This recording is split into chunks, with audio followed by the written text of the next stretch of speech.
കേരളം കാത്തിരുന്ന ഒരു ക്യാമ്പയിനുമായി ഐക്യജനാധിപത്യ മുന്നണിയും കോൺഗ്രസും രംഗത്ത് വന്നിരിക്കുകയാണ്.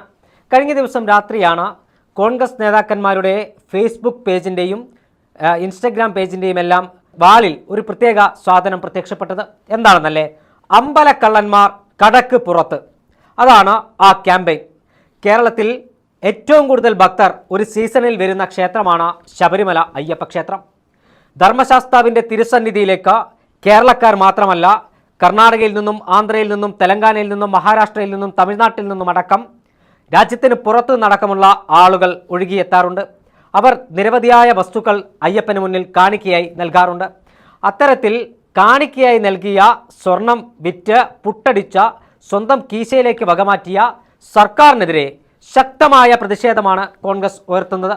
ഇതിൻ്റെ ഭാഗമായിട്ടാണ് ത്രിതല പഞ്ചായത്ത് തെരഞ്ഞെടുപ്പിൽ കോൺഗ്രസ് അമ്പലക്കള്ളന്മാർ കടക്കു പുറത്ത് എന്ന ക്യാമ്പയിന് തുടക്കം കുറിച്ചിരിക്കുന്നത്. കേരളത്തിലെ ദൃശ്യമാധ്യമങ്ങൾ നിർഭാഗ്യകരമെന്ന് പറയട്ടെ, സ്വർണ്ണക്കൊള്ളയുമായി ബന്ധപ്പെട്ട വിഷയം വേണ്ട പോലെ ചർച്ച ചെയ്യാൻ തയ്യാറാകുന്നില്ല എന്നതൊരു യാഥാർത്ഥ്യമാണ്. കഴിഞ്ഞ 4-5 ദിവസമായി കേരളത്തിലെ മാധ്യമങ്ങൾ, അതായത് പ്രധാനപ്പെട്ട ദൃശ്യമാധ്യമങ്ങൾ, ഒരു അശ്ലീല വാർത്തയുടെ പിറകിൽ ഓടിക്കൊണ്ടിരിക്കുകയാണ്. കോൺഗ്രസിൽ നിന്നും നടപടിയെടുത്ത പടിയടച്ച് പിണ്ടം വച്ച പാലക്കാട് MLA-ക്കെതിരായ ഒരു വാർത്ത. ആ വാർത്ത രാവിലെ മുതൽ വൈകിട്ട് വരെ ആ വാർത്ത മാത്രമാണ് കറങ്ങിക്കൊണ്ടിരിക്കുന്നത്. അല്ലാതെ കേരളം ചർച്ച ചെയ്ത, കേരളം കണ്ട ഏറ്റവും വലിയ കുംഭകോണങ്ങളിൽ ഒന്നായ ശബരിമല സ്വർണ്ണക്കൊള്ളയുമായി ബന്ധപ്പെട്ട 4 വരി വാർത്ത കൊടുക്കാൻ ഒരു മാധ്യമങ്ങളും തയ്യാറാകുന്നില്ല എന്നത് ഖേദകരമായ ഒരു വസ്തുതയാണ്. മാത്രമല്ല, ഈ കേരളത്തിലെ പ്രതിപക്ഷ നേതാക്കന്മാർ, അതായത് കോൺഗ്രസ് നേതാക്കന്മാർ മാധ്യമങ്ങളെ കാണുമ്പോൾ അവരോട് ചോദ്യങ്ങൾ ചോദിക്കുന്ന, പാർട്ടി പുറത്താക്കിയ ഒരു വ്യക്തിയെക്കുറിച്ച് മാത്രം ചോദ്യം ചോദിക്കുന്ന ചില മാധ്യമ പ്രവർത്തകർ, എല്ലാവരെയും പറയുന്നില്ല, അടിവരയിട്ട് പറയുന്നു, ചില മാധ്യമ പ്രവർത്തകർ, CPM നേതാക്കന്മാർ, DYFI നേതാക്കന്മാർ, മുഖ്യമന്ത്രി പിണറായി വിജയൻ ഉൾപ്പെടെയുള്ളവർ മാധ്യമങ്ങളെ കാണുമ്പോൾ ശബരിമല സ്വർണ്ണക്കൊള്ളയുമായി ബന്ധപ്പെട്ട ഒരു ചോദ്യം പോലും ചോദിക്കാൻ കഴിയാതെ വാലും ചുരുട്ടി ഓടിയൊളിക്കുന്നത് കേരളം കാണുകയാണ്. ജനാധിപത്യത്തിൻ്റെ 4-ാം തൂണായ മാധ്യമങ്ങൾ ഇത്രത്തോളം ഒരു രാഷ്ട്രീയ പാർട്ടിയുടെ PR-കളെ പോലെ പ്രവർത്തിക്കുന്നത് കേരളത്തിന് ഭൂഷണമല്ല. പത്രപ്രവർത്തനത്തിൻ്റെ എല്ലാ സീമകളും ലംഘിക്കുകയാണ്. കേസരി ബാലകൃഷ്ണപിള്ളയെ പോലുള്ള മഹാരഥന്മാരായ ആളുകൾ, കേരളത്തിലെ പത്രപ്രവർത്തനത്തിൻ്റെ കുലപതികളായ ആളുകളെ അപമാനിക്കുന്ന തരത്തിൽ, അവഹേളിക്കുന്ന തരത്തിലാണ് ന്യൂജൻ മാധ്യമ പ്രവർത്തകരുടെ ചിലരുടെ, അടിവരയിട്ട് പറയുന്നു, ചിലരുടെ ഇപ്പോഴത്തെ മാധ്യമ പ്രവർത്തനം മുന്നോട്ട് പോകുന്നത്.